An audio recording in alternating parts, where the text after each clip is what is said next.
lost my way, stumble around all day. I try to stand up straight, but then Hi, and welcome to Talking with Giants. I'm your host, Scott Schilling. Thanks for joining us.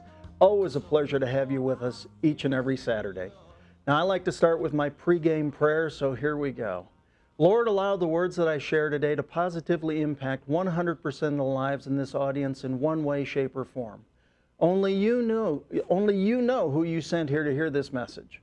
Allow me to do the best I can to deliver that message, be a vehicle, and of service to you. See, that's our opportunity to have a high intention and a low attachment, a high intention of imparting something good with each and every person we meet, and a low attachment as to what that might specifically be. See, we all have the opportunity to help at least one person a day. Boy, would the world be a better place if we did that? I think so. Now, I think you're going to really love this show. I got a longtime friend with me that truly as a youth had made a decision that he wanted to play in the healthcare game and play in the health and wellness side and really get rid of traditional limiting beliefs about aging and healthcare. He shares truths and opportunities that blast people out of their predictable futures. I love that when he says it. My good friend, Bill Andersen. Bill, thanks for joining me here today. Great to be here, Scott. I love this. You know, this is fun, and it's good to be here with my friends. So, absolutely. Now, we want to talk something that neither one of us have an issue with. That's aging. Yes, but we want to help everybody else. Clearly, you know, we all have this disease, right? You know, and it's at varying degrees in all of us. You know, we've bought into the cultural story. We've bought into the cultural reality that I am getting older, and that means X. You know, I was chuckling. I get all of the ads now that I'm. I just recently became. I'm well into my the ARP age. Yeah, I get my ARP ads, right? I'm 55 now, and so I'm qualifying for everything except for the discounts at the golf course. You got to be 60 for that, or whatever it is. But I'm chuckling at that, thinking that culture is telling me I need to slow down. I need to do this. I need to do that. I need to look at my life different. I need to buy different cars or clothes or prescriptions or something because I'm aging, and I'm supposed to do that gracefully somehow, like it's okay. And I think the paradigm has just become so silly that we just don't need to do it. And it's causing us a lot of problems. It's charging a lot of monies on our credit cards. It's telling us stories that aren't true. And it's a challenge. Yeah, I think that's all very true. The other thing it's doing, is it's giving license to people to quote unquote try to solve problems. Right. The Affordable Health Care Act, which I think we all understand is not so affordable, unfortunately. And, right. And some of the things that have happened, yes, we need to take care of people. We need to do certain things, but we need to do it in right ways. So where was your desire to really get into this whole health business lifestyle? Where'd that start? It started very early for me. I didn't consciously think about it because I grew up in a home as a little boy. I was adopted. My mother had a number of medical challenges as a young woman. She had rheumatic fever at 14, which destroyed her immune system and destroyed her ability to deliver children and all that sort of thing. Full hysterectomy in her 20s, and my folks adopted me and my sister and my brother, and fabulous growing up, fabulous parents, but we grew up in a home where my mother had 17 major operations by the time I was a senior in high school. And all my youth, my elementary school, my junior high, was full of going to school wondering if mom was going to be okay. And it wasn't like I lived in a traumatic, horrible life. I mean, I had friends and little league sports and scouting and all the great things that you have as a kid. But I had the emotional drama of watching that go on and thinking, can't you guys fix her? What is wrong with our hospitals or our medical system, and how come we have to be here and mom's dying and having these operations and being brought back to life, and what is up with this? So I grew up in that space of, I'm going to make a difference. I don't know how, but I know I'm going to do it one way or another. So how did that affect you? I mean, did you just take that and that became the kind of the motivator that said, I want to play a part? Well, I think part of it was out of frustration and anger, I think, as a kid, and emotion, and later became more strategic on, okay, wait a minute. how can I really get involved and make a difference in care? And yes, it did. And it also made me look at my own care. It also made me look at my own reasons why I would take something or not take something, or get X service or not get X service, or look for alternative solutions to that versus whatever the traditional way might be, because I was so emotionally affected by that. And back in the 80s, the early 80s, 83, I entered into what I thought, as I was coming out of college, I was involved in, business and behavior, psychology, and I thought, I'm going to get involved in this health insurance industry at the time, and I'm going to start to see if I can't make a difference from a perspective of not just selling a health insurance product, but to educating people on what the possibilities, even back in the early 80s, were of what we could do with health insurance. And back in those days when premiums weren't as high and there weren't as many challenges, it was a much more difficult story to motivate somebody on why they should be taking a vitamin or some nutritional product versus, some pharmaceutical drug that the science has told us is, going to solve all of our problems. Yeah, it's for me, a big change came when I started teaching in the chiropractic and the holistic disciplines. Right. And before I ever started teaching in those industries, it became learning about holistic disciplines and the fact that, what I came to really recognize, the only thing that heals the body is ultimately the power that built the body. Right. God has built a magnificent machine. If we put the right things in it, it runs perfectly, quite Right. frankly. And if it's not running perfectly, it's either emotional, chemical, or physical stress, Right. or a combination of all three. And we certainly live in that in today's immediate gratification, now, me society. Right. And so for me, it was really understanding the holistic side and that God built us to heal. Right. If you cut yourself, you put a Band-Aid over it, the Band-Aid doesn't heal it, the Band-Aid just keeps it closed so that God can do his work. And so again, I think that that's where both of us have come together in a number of projects where we work with things that if we would just put the right stuff in, it would make a difference, wouldn't it? Well, I would. And, you and I were together some years ago when we were working with some of our preventative health ideas, and you had a stroke. Correct. In front of me. That's right. And you're sitting here today, quite frankly, with the significance of the stroke, you shouldn't be here. Right. Quite honestly. And not only should you not be here, but you should at least have some residue from or residual problems from that, which you don't. And it's a magnificent story in and of itself. I have been blessed with really pretty good health, but I've had some challenges with, as the medical community would say, with cholesterol and triglycerides and liver issues and a number of other things.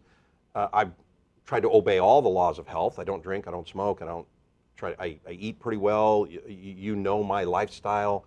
And yet for the doctors to tell me my liver's shutting down, my cholesterol is 582, my triglycerides are almost 1,000. How do these things happen?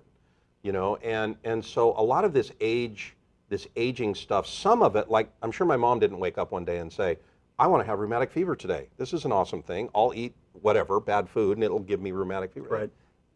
Certain things happen to us, I think, just because. It just is part of the life experience.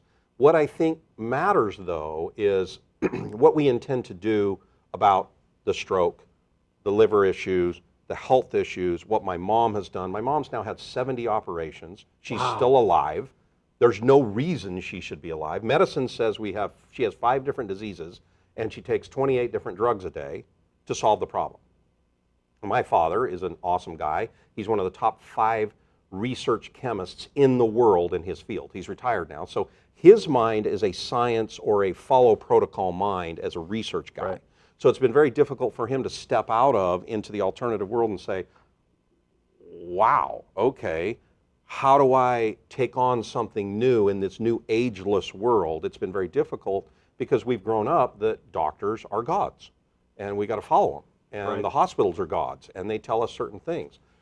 And I don't mean any disrespect to our system. My mother would not be alive were it not for the hospitals and Right. amazing doctors that have done what they've done for her. But there are all of these aging diseases. There are all of these aging challenges that are costing us significantly in our health care. You talked about that in the current health insurance situation that we're in right now in America and in the world. All of these habits and beliefs are affecting us so significantly that they're making a difference between whether we can actually afford that house or that car or send Johnny to college or Susie or to live a life that we think is more productive because we're trying to figure out how to pay for this monstrous machine that's sucking the life out of our checkbooks Out of our life. and our life. Quite frankly. Yeah, one of the things that we want to do here at Talking with Giants, we want to make sure that we're consistently bringing you thought-provoking guests and situations where we can actually, wow, I didn't know that. You know, many times when I'm on stage, I'll actually have the audience raise their hand. How many of you don't know what you don't know? Well, the fact of the matter is there are people that typically know what we don't know. Now, if that's what we want to do, is we want to bring guests that can bring that. And obviously this whole breakdown of health and the addition of aging and all this is now causing us, it's affecting our health insurance rates. The price of a stroke, by the way, if you can avoid one, don't have one. It's just so you know, 80% of all strokes and heart-related issues are avoidable. 60% of people with a heart-related issue, their first will be their last thing that happens to them. Again, one of the things that I did is work with the American Heart and Stroke Association quite a bit to learn about. We need to educate ourselves on this. Anyway, back to, it's now becoming part of the cost of health care. Like you say, you know, health care costs used to be, I don't know that they were ever under control, but they were certainly, I mean, $1,700 a month. I mean, my goodness, how do you do that for a family? Well, I think what's happening is a lot of people are very concerned about the noise that we're hearing about healthcare, and there's a lot of negative information in the public and the media, and no disrespect to anyone in that space, but there is a lot of good news too. There's a lot of great news about healthcare and about amazing things that are happening. And the reality of it is the majority of Americans are covered in health plans that fall into the large group area. 76% of America that has insurance is in the large plan or the self-funded, partial self-funded plans that larger companies use to design and create their own custom health plans. I've created many of those in my life in working in that industry. And that plan stands outside of the traditional ACA world that we're talking about right here. It functions independently. It has the ability to create motivations and behavioral alterations inside the plan to motivate me to go do good things, to go do positive things, to have my DNA genomes checked, to have my blood evaluations done appropriately, to do saliva testing or urine evaluation to determine where my hormones or all kinds of things are. Those possibilities exist today. And a lot of people don't realize how awesome that is. And then the addition of things like telemedicine that allow me to be more efficient about how I use my care, that I don't have to run down to the emergency room or an urgent care center. I can just get on my cell phone and go, hey, need a doctor's visit, that Johnny's sick, or I got this issue. And it's becoming so powerful now that it's not just a matter of just a telemedicine company. There's a number of them. But how efficient are these telemedicine companies and the doctors on the other end of it?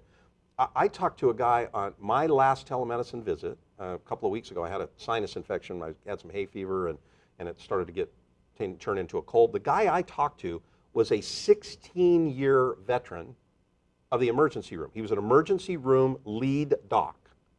And he left that. He was talking to me from his swimming pool in his backyard. Nice. Straight up. And he's Much talking. better off? Oh yeah. And he had chiropractic experience. He has emergency medicine experience. He had a primary care experience, and he's talking to me about alternative solutions. I didn't get a single pharmaceutical drug on that call. Yeah, that's one of the things. I think, number one, I applaud him for that. From time to time, we need pharmaceuticals, but no synthetic anything going into our body is a good thing. Right. Period. I mean, that's whether it's a pharmaceutical or a food preservative or whatever. Now, are we inundated by it? We absolutely are. It's probably what's causing a lot of the different things. But you said something about pharmacogenomics. You know, when I had my stroke, one of the medications they gave me it was highly addictive potentially. It was hallucinogenic. There were all sorts of things. and it had no effect on me whatsoever, and they couldn't figure it out. Well, I said, let's do a pharmacogenomic test. Let's actually see what my body can handle. And we found out my body can't process that drug worth anything, but we found the one drug that it could work. See, the technology's out there if we would learn about it and do it. And that's, again, I think part of what you're working to put together. Well, it is, and you touched on something that's really important, and I think that one of the things that Americans need to be aware of, people need to be aware of. Listen, I'm a huge patriot, as you know, and I love what we do to protect this country and our military, and I honor all of them, and I've just come from a recent military event, as you know, this past weekend, and if you just look at Iraq and Afghanistan, we've lost a number of troops. 5,000 some odd people have lost their lives in defending our country. If you look at 2014 or 15 even, we've lost hundreds of thousands of Americans to inappropriate drug reactions. Yeah, and nobody's talking about like it. 277,000. More than that. Wow. And we don't even know the extent of that so far. Now, I'm not blaming anybody necessarily for that, but we have science and technology that you just referred to. If everybody who's taking more than 3 pharmaceuticals a day got a genome test and they knew what their body could metabolize and what it couldn't, would that matter? And would the physicians have an interest in that process? Well, yes. So how do we take all of these little things we know? Right. The blood, the genome testing, the wellness prevention, I know I'm overweight and I'm struggling because I don't even know why. My hormones are out of sync, and I need to do some things to make a difference. How can I use those inside of my healthcare, whether it's a custom designed large healthcare plan? In today's world, we have one of the new realities that's becoming very popular, we've seen for many, many years, is the professional employee organization, the employee leasing companies that are designing custom plans for small groups. So if I have a small diner and I've got 5 employees and I'm struggling because I can't afford health care and I don't want to send them to the ACA or the challenges with the current care system, I could go to an employee leasing company, have my payroll design, and fit into a large group plan that's part of that custom plan world. Or there's a number of other solutions in the health share arena. The Christian health share arena has become extremely popular, where imagine being able to, I had my knee replaced within the last year, and if I were to be able to call the doctor, call the hospital, call independently, separate myself from whoever, Blue Cross or United Healthcare or whoever, and just call them and say, what is the cash price today for this knee? Right. For everything. What would it be? Instead of having the total price tag for everything be $65,000, well, gosh, if you're going to give us cash and we don't have to trail anybody for it and we don't have to bill it, I don't know, we'll give it to you for whatever, $30,000.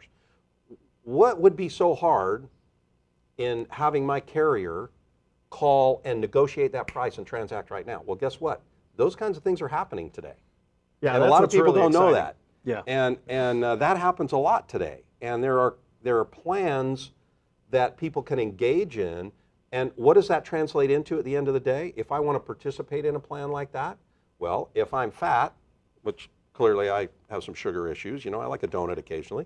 And if I want to enroll in that plan and they say, well, Bill, we love you, but your weight's a little bit such that you need to, as part of your enrollment, be on the nutritionist.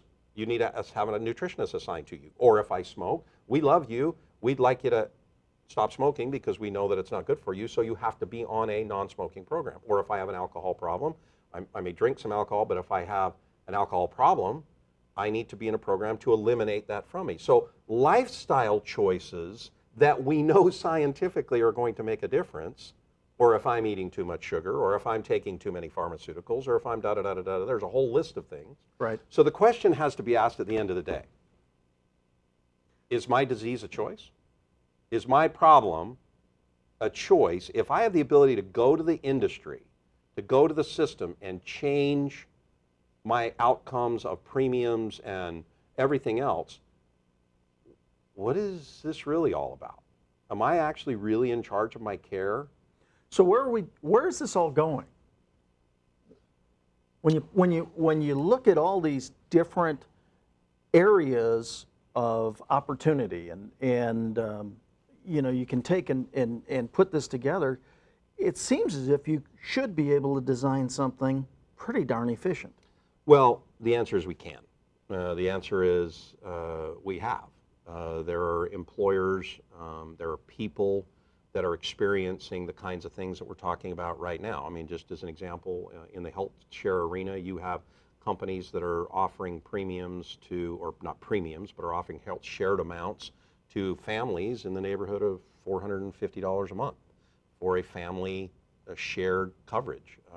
That's shared medical coverage. Shared medical coverage. So they cooperate together. They participate with each other. If somebody has if you have thousands of people all participating in that, and Johnny has a blown out knee, the shared amount participates together. It's not insurance. It's not designed to be insurance. It's not to be compensated such as insurance. It's not even a premium that they pay. But separately from that, you have small group or you have health group or group health plans that are custom designed health plans through PEOs or employee leasing companies. Those are fabulous options because they're not underwritten the same way and don't have the same regulatory guidelines as a fully insured plan. This is not new. There have been many agents that have been participating, insurance agents that have been helping employers use those plans for a long time.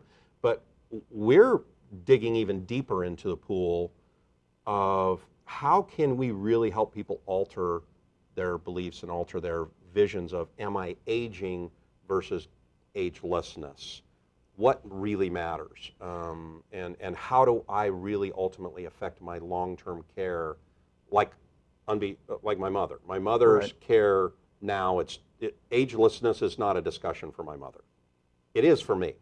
I Right. have the opportunity to choose aging like my mom or agelessness like my friend Ron Zeller, who was diagnosed with cancer in his early 60s and stomach cancer and given a year to live and said, I've been an ex-Marine, I did active duty, I've been shot at and blown up, I'm going to live and die the way that I want to, and I'm not going to take on the traditional solutions for cancer today.